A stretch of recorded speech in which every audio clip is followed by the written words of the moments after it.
Welcome to Actions and Limits. My name is Justin Atherton. I'm the Peak Performance Consultant for Confidence Unchained. With me as always is Paul Fortune. Paul is a mindset coach and the founder of A Call to Action. And together, we make Actions and Limits.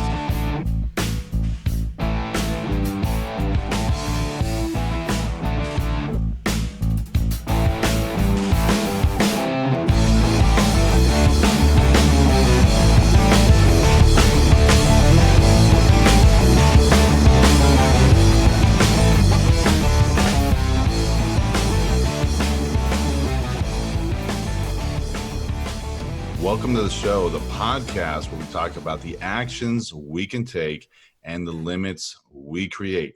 Another show, another great guest coming up. Michelle Perry is going to be on the show with us, Paul.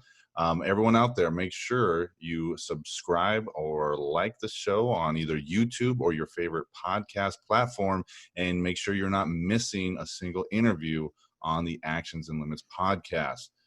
Paul, how is your week going, man? It's going really, really well. And I wanted to share something with you, Justin. I've been reading the Pete Carroll book. Right. And I'm not really a big USC guy or Seahawk fan, but I'm a fan of Pete Carroll because as you know, Justin, I'm a big proponent of grit. And Angela Duckworth actually wrote Grit. And that resonated with Pete Carroll. And Pete Carroll actually uses grit in his coaching. So when I heard that, I'm like, I got to read Pete Carroll's book because that just resonates with me. And I was reminded of a story in his book that happened when he was a coach at USC. He brought on this kid named Jake Olson. And Jake Olson, big time USC fan growing up. He was 12 years old. And unfortunately, Jake has been battling cancer all his life. He battled it eight or nine times. Well, the ninth time, unfortunately, he had to get surgery that was going to affect his vision. He was not going to be able to see ever again. So he was able to see right then at practice, but in a couple weeks, that was not going to happen anymore. He will not have any more vision. And I was taken back by how happy this kid was. I mean, there's a kid who was not going to see anymore, but he was so happy to be at practice and talk to the guys and watch the hits. And it's just amazing. And he actually came to the practice the day before his surgery that he was going to go blind. And Pete Carroll asked him, hey, Jake, are you scared? And Jake answered, this is a 12-year-old boy. He said, you know what? I'm not really scared of being blind. I'm scared of not being able to optimize my time while I can still see. And that just blew me away. A 12-year-old kid having that perspective, I mean, just blew me away. And his mindset is so awesome. To end the story, he actually was the long snapper for USC football. He came into games as the long snapper. I mean, that is nuts. Wow. That's crazy. And that's a testament to his mindset. So I wanted to share that story. I know it's kind of an old story, but it's relevant to me because I'm right now in the middle of the Pete Carroll book. No, that's an awesome story. And you can't teach that mindset, right? You know, it's just you're either born with something like that or you're not. Like really like realizing, hey, like I know that there's a finite time that we have, you know, in anything that we do. And realizing, hey, I need to make sure I optimize my time with what I have, whether it's with the people around me or whether it's like in the career I have or the leisure activities that I enjoy. But for, like you said, for a 12-year-old boy to realize that, it's like, you know what, you know, I'm not scared of, you know, the future and what's going to happen. I'm scared I might not optimize my time with what I have right now. And if we all operated with that type of mindset, think about what we would accomplish. Think about the relationships that we would have with people and the things that we would enjoy rather than worrying about what's going to happen tomorrow or in 5 years. Enjoy what's going on right now and make sure that you're you're getting everything out of it. Every ounce of this moment, get something out of it. And we should live like that, like scared that we're not going to get enough out of this moment. Yeah, there's a country song about something about the present. That's why it's called the present, because it is a present. And Yeah. that's how we should live our lives. That, live it to the present. Yeah. What song is that? I know you know. Yeah, there is a country Kenny song out Chesney, is there. it a Kenny Chesney song? I It don't know. might be. It might Yeah. be. But there's been a saying around, there about, today's a gift because, tomorrow may never come. I know I'm getting it wrong. Someone out there is going to tell me, but there's a saying out there about thinking about how it's called the present because Yeah. If we're wrong, email us. yeah, yeah. Email me what that saying is. It's talking about, yeah, can't change yesterday. Tomorrow's not here, so live right now in the present, because that's why they call it the present, because it's a gift. There's something out there about that. It's a good saying. I just can't remember it. But no, that's really important, and living in the present. So present right now, we've got a great guest coming on the show, Michelle Perry. I'm excited to have her. I'm excited to be on the show today. I'm excited to, bring out our guests. So let's go ahead and bring her out, Paul. So Michelle established herself as a subject matter expert over the course of her career as a clinical social worker that spanned over 20 years. Michelle then transitioned into the corporate business world, where her leadership and coaching skills were refined, producing results in all that she worked with. After almost failing out of high school, Michelle earned a master's degree in advanced clinical social work from Columbia University after earning a bachelor's degree in human development and social work with an education focus from Wheelock College, which is a school within Boston University.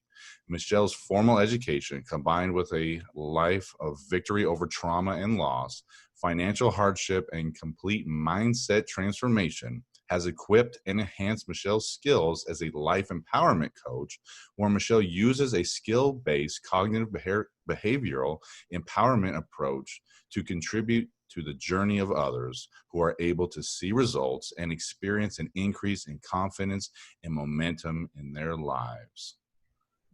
Let's welcome out Michelle Perry to the show. All right, Michelle, welcome to the show. We're really glad to have you on the Actions and Limits podcast. I am so excited to be here. It's such an honor. Thank you for having me. Awesome. Your bio is pretty impressive. I think one thing that stood out to me was, how do you transition from a career in clinical social work to moving into like the corporate world? How does that even happen?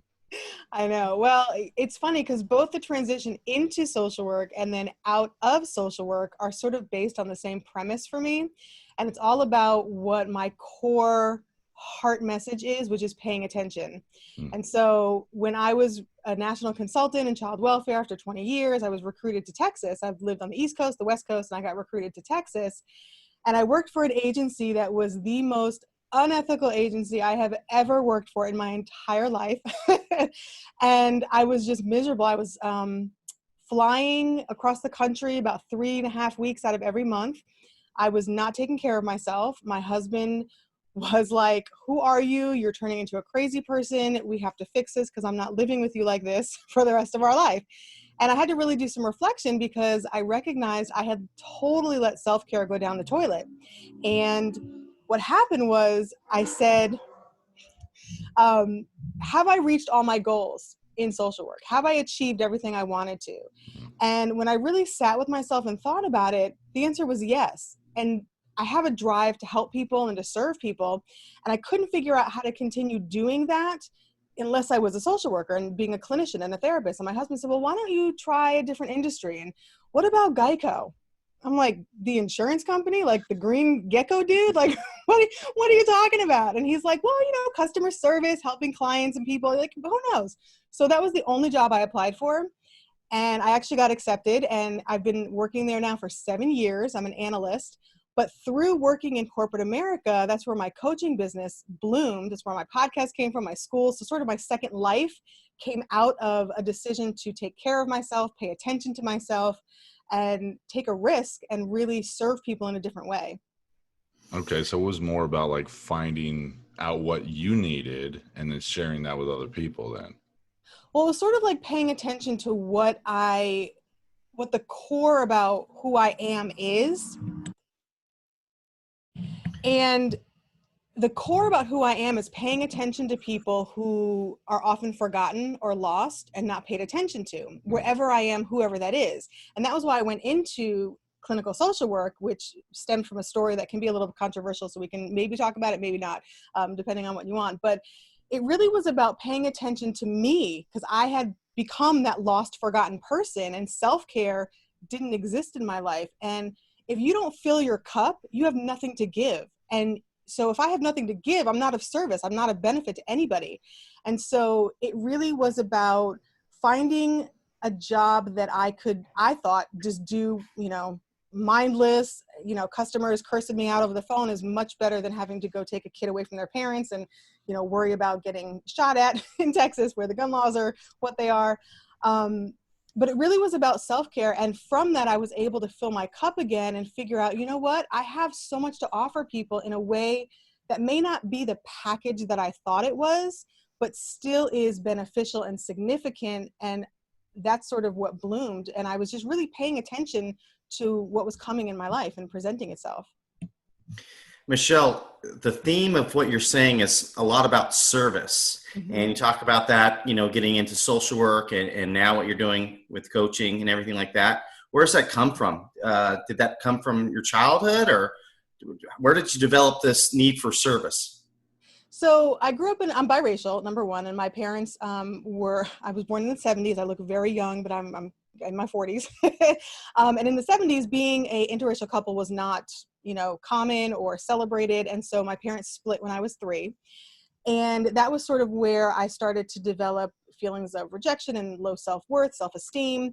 And my mother is a nurse. She's a nurse midwife, career-wise, incredible. And she has a very strong service mindset. And so she sort of infused that into me. And I really rejected that for a long time because we didn't get along until January 2nd, 1992. And that was my senior year of high school. And I was sitting in a classroom coming back after, the holiday break, just chatting about hair products and what have you. And there was a boy in the corner of the room who I knew my entire educational career.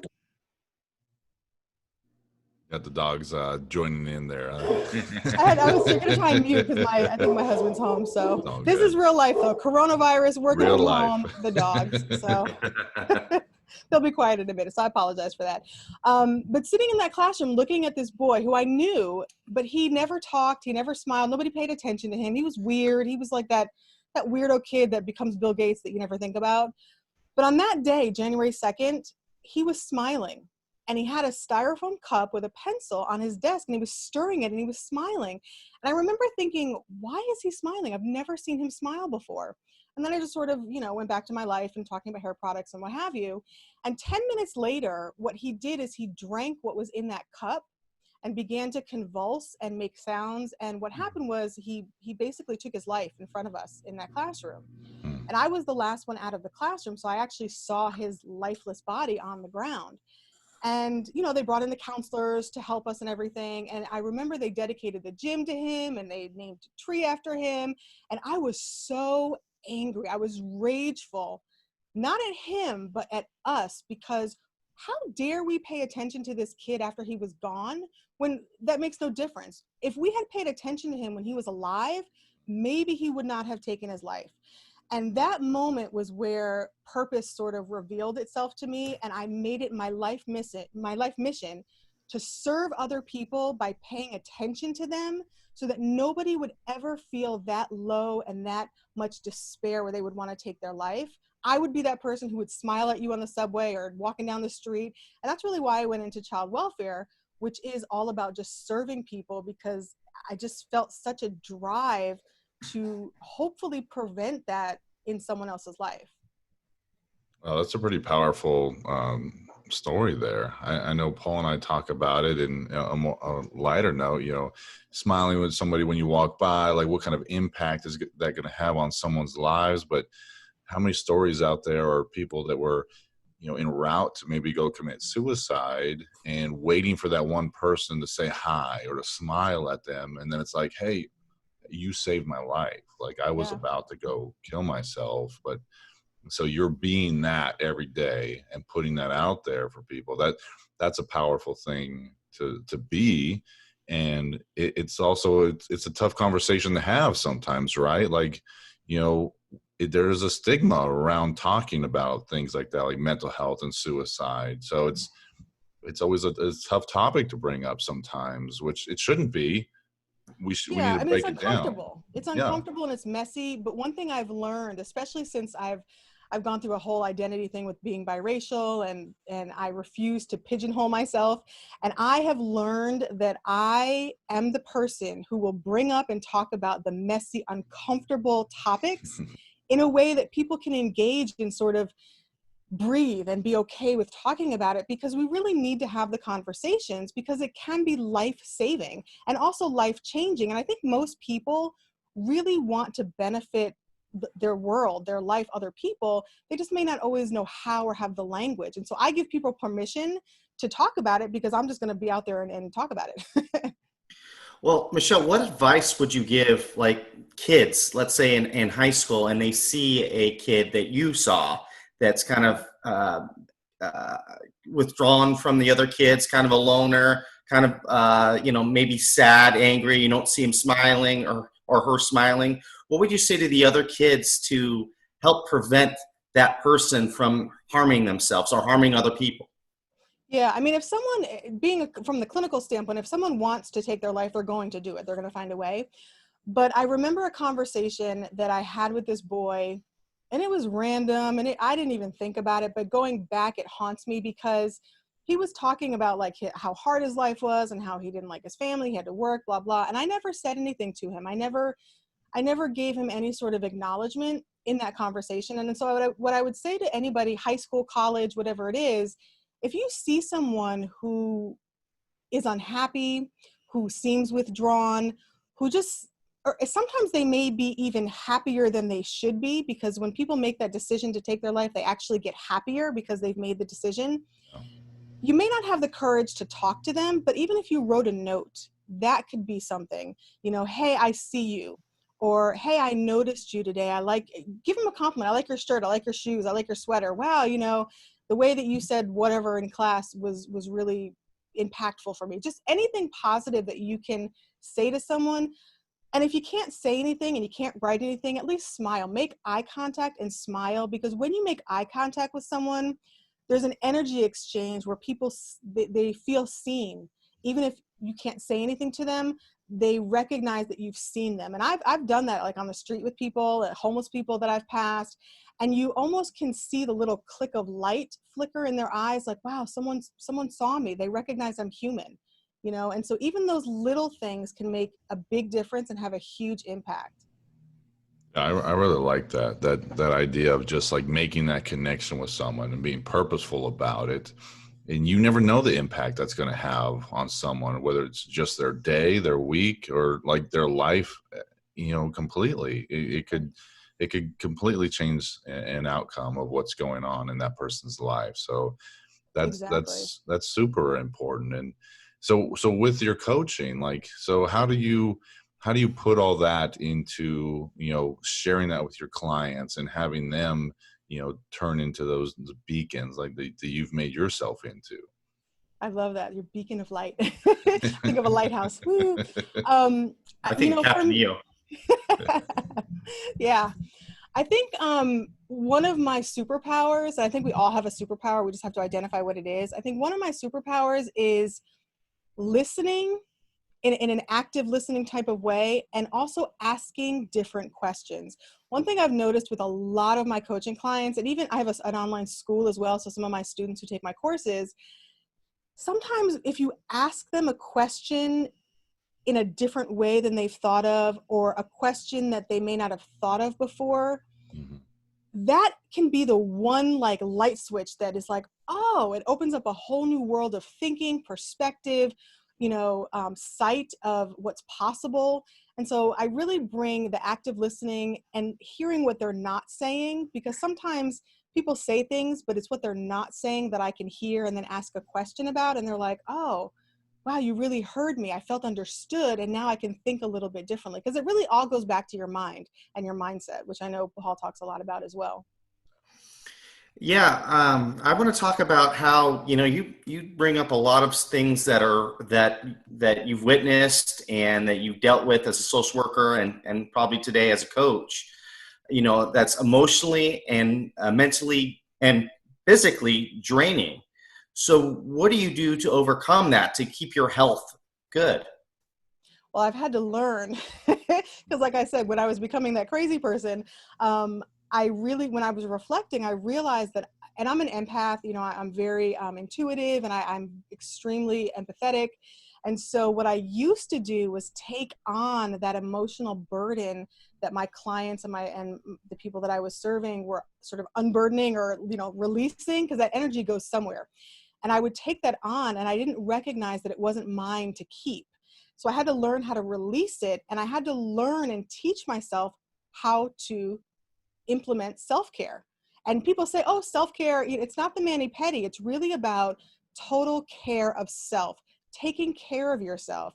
And once I learned how to do that, I could teach other people how to take care of me, because you teach people how to treat you.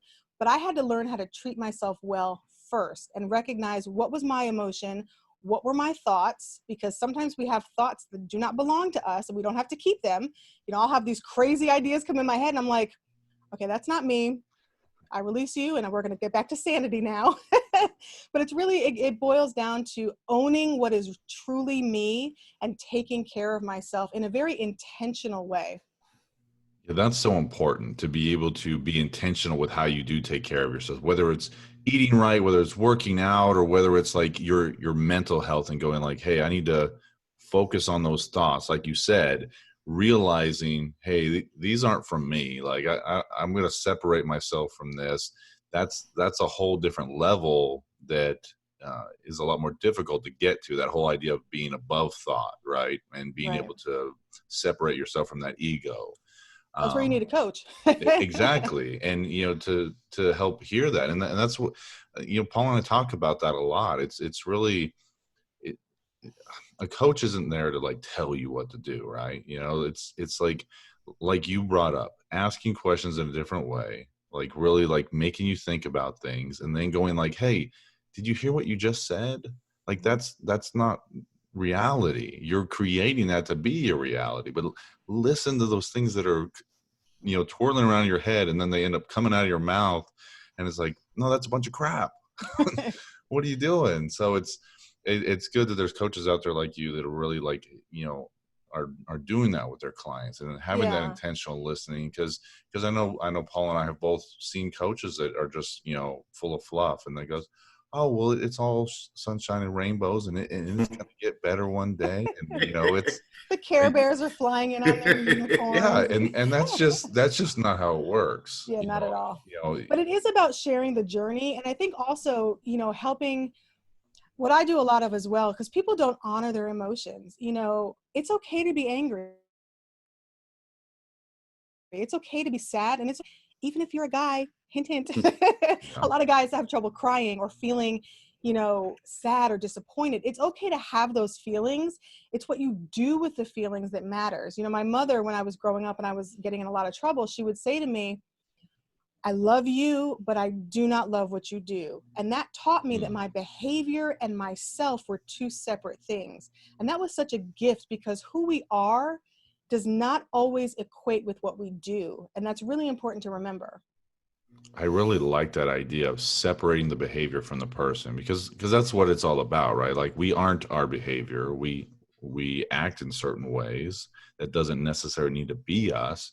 And I think that's where people have an issue about change. Mm-hmm. It's like, oh, I can't change. Well, guess what? You can change your behavior. And in doing so, you will end up changing how people perceive you. But I really Exactly. like what you said there, that your mom said, I love you, but I don't like the crap that you're doing right now. It's like, Yeah.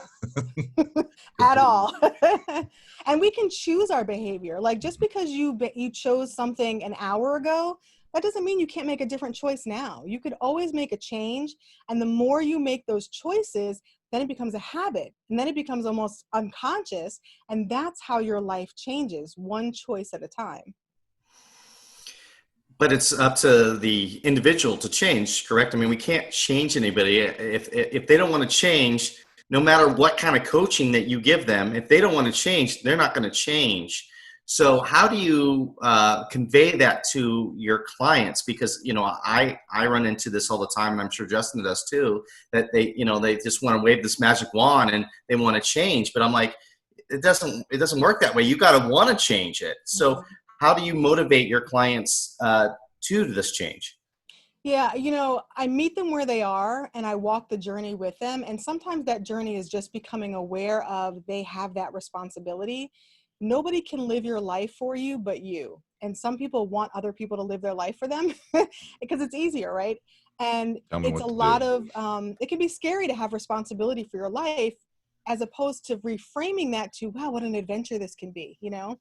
And so I really just meet them where they are and walk with them, giving them encouraging feedback, reframing a lot of the sentences that they say.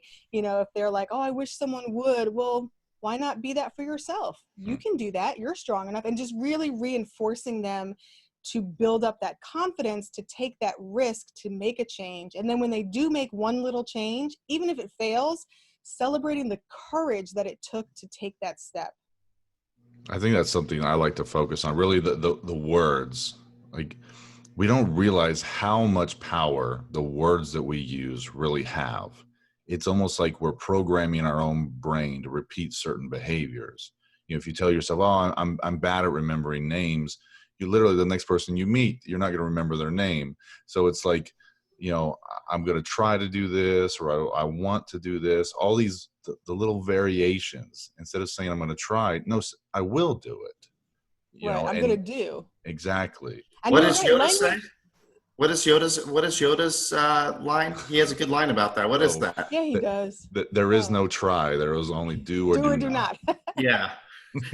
We love Yoda. But I mean, language does matter, because when you're talking to yourself, you're actually creating neural pathways in your brain. And the more you repeat it, the stronger those pathways get. Whereas if you ignore or you sort of don't pay attention to those other negative neural pathways, they dry up and they die. And so language really does matter, both what you say outwardly and what you say to yourself, because we talk to ourselves more than anyone else ever. Paul's nodding a lot. He talks to even more so. I mean, I talk to myself constantly, you know, and it's awareness too, because I'll have these negative thoughts and I'll go, Paul, you know, you need to stop it, knock it off. And that's what I tell my clients all the time is, you know, what is your inner dialogue saying to you? Because right now what you're saying outward, it can't be good. Right. And what is that story that you're developing and telling yourself? Because for a long time, I told myself a story that I was stupid and I wasn't worthy and I'm not smart. Well, I was still telling myself that story and that narrative 2 years after I graduated from Columbia University, which is an Ivy League school. You're not stupid if you graduate with a 3.75 from Columbia. That's fact, that's evidence. But I was still telling myself that story until someone asked me a question that broke through my mindset. And I was like, well, yeah, okay, I guess you're right. And I had to start telling myself a new story. And I didn't believe it at first, but I had to say it, continue to say it until I did believe it. So sometimes even just saying it, even if you don't really believe it, there's power in that, because language is that significant. Fake it till you make it. Well, I wouldn't say fake it till you make it, because you're going to become it, right? So it's almost sort of like say it before you become it, because it's in you already. If you can think about it and if you can see it, it's already in you. You might just be too scared to take off the layer to find the truth, authentic, you know, core of who you are. Because for me, I knew I was powerful, but I was scared of it. And so I told myself I wasn't worthy and I was insignificant. That's not true. But when I began to tell myself something different, I didn't believe it at first, but then as I began to say it and then make a choice and do it, I began to believe it because the evidence showed up. It's sort of like that manifestation woo-woo stuff that they talk about, which I don't 100% subscribe to, but a lot of it is true. If you continue to tell yourself a narrative and a story, you're going to believe it, and then you're going to act in accordance to it, which provides the evidence that reinforces that story that you're telling yourself.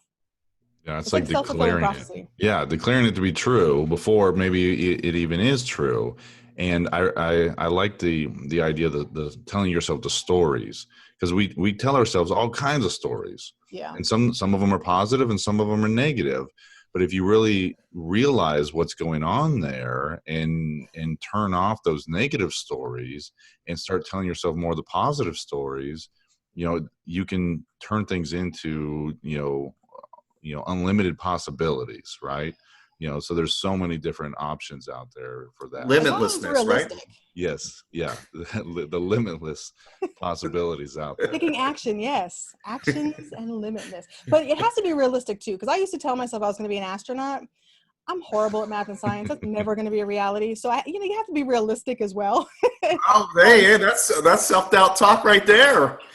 That's exactly what you're saying. Hey, you're feeding into your own narrative. Well, I can take people to the stars in a different way. There you go. So, what do you tell yourself, when you're going down this negative road? Because everybody does. I mean, we're all human beings. We do have negative thoughts. We wake up sometimes and we're not in the best of moods. So what do you do to keep that narrative positive?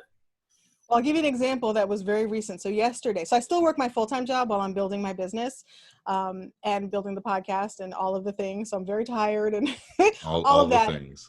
All the things. And so we're working from home, thank goodness, but I was, having a really, really, I'll call it an interesting day yesterday at my full-time job with people who make six figures. I don't make six figures with my job yet, but they make six figures. So you would think that they have skills and abilities and, sort of a mindset of leadership that they're supposed to based on their title, and they don't. So I was getting very negative and very frustrated with what was being presented. And I was going down that, wham, why me? Why can't I be blah, blah, blah. And what happened was about halfway through the day, I noticed that my energy was getting really low. My mindset was going very negative. I was having these very negative thoughts. I was saying negative things to a coworker. And when I realized it and became aware, I was like, Michelle, stop it. You have a job in this pandemic that is paying you consistently every 2 weeks. Warren Buffett owns the company. It's not going anywhere. So you need to be grateful that you have a job that you can go to and complain about. Then stop complaining because that's not going to be serving you well. And it was putting me in a really bad mood, really negative energy. And I was like, you know what? So what I did was I got up from my desk. I went out and played with the dogs. I went outside and got some fresh air. I got some water to hydrate my brain and hydrate my body, sat back down, and I chose to be positive and grateful. Gratitude has changed my life. When you choose to be grateful, even if it's just for being alive, I woke up today. That was where I started. That practice changes who you are, how you think, and those stories you tell yourself. And that's really how I get out of a negative mindset and a negative mind frame, is by implementing gratitude intentionally. I think we've heard that a lot, and I think that is a huge theme, and really like establishing some idea of acknowledging what you're grateful for in your life, whether it's in the morning, whether it's at night, whether there's a contrast of like, say, one not so great thing and then three great things right after it. So in some kind of combination, gratitude is a huge part to your mental self-care, and really Absolutely. just adjusting your attitude in the moment. Like you said, you realize that you're like, this isn't serving me. What am I going to do? I'm going to change my environment a little bit, hydrate my body, get a little bit of that self-care, and then go, all right, I'm glad for this. All right, now let's get to work. Right. I'm choosing something different. And, gratitude is not, people say it, just be grateful. And it's not always something easy. I actually developed an online course about gratitude because people talk about gratitude, but they don't tell you how to do it. And I know Paul does. He was on my podcast as well. He was a great guest. You guys need to go listen to his episode. It was amazing. But he was talking about how he implements that with his clients as well. Right, Paul? You got to say what you're grateful for and get into that practice. It's really, really life-changing. that whole intentional gratitude, right? Not just like the overall. So tell us about that. Like, tell our audience like how they can get a hold of you. You said you created that course around gratitude. Tell our audience how they can get a hold of you and check out your content and see all that stuff. Yeah, so I've got an online school. I've got a mindset course, a gratitude course, and sort of a life transformation course. And all of the things that I'm about to say can all be found at successfuldiligence.com. There's links to the school, the podcast, my individual coaching. You can call me for a clarity call. You can set that up, successfuldiligence.com. And the podcast is Successful Diligence on all podcast platforms. Awesome. And we'll make sure to put down all the contact information so anyone listening to the show or watching it can reach out to you and check out all your awesome content there. So I appreciate that. We like to wrap up the show, and with the idea of the Actions and Limits podcast in mind, we like to ask our guests, what would you say is one action that our audience and our listeners can implement to really make a change immediately into their lives? I think what I just said, every single day, say at least one thing that you're grateful for. Even if it's just, I'm glad I'm on this side of the dirt. Something, we all have something that we can be grateful for. And if you can just find one thing every single day and be consistent with that, your life will change. I like that. I like that a lot. Sticking with the gratitude theme. And the opposite side of that are these limits that we put on ourselves, these limiting beliefs. What would you say is the number one limit that you see people imposing on themselves that we need to remove? A lot of people say, oh, I can't do it. But I think it's more than just I can't do it. I think it's more about the limit that people put on themselves about who they really are. Mm-hmm. And I think that we don't give ourselves enough credit for how far we actually can go in life. And so I would encourage people to not put a limit on who you are and allow yourself to discover who you are throughout your journey of life. I like that. Don't put a limit on who you are. Awesome. Well, Michelle, wealth of information. We loved picking your brain. A lot of energy, Michelle. Great. I'm excited for your clients that they get to, they get you, that beacon, right? You're going to start using that. I am. I love it. Or the lighthouse. I think I the like lighthouse, Paul's lighthouse. But thank you so much for coming on the show. Everyone, make sure you check out Michelle's content. Check out the podcast where our own Paul was a guest on the show. So again, thank you so much for being on the show, Michelle. This was awesome. I really, really appreciate the opportunity, the invitation. Your show is awesome. I get a lot of value from it. So I'm just really grateful to be here. Thank you so much. Awesome. Thank you so much, Michelle.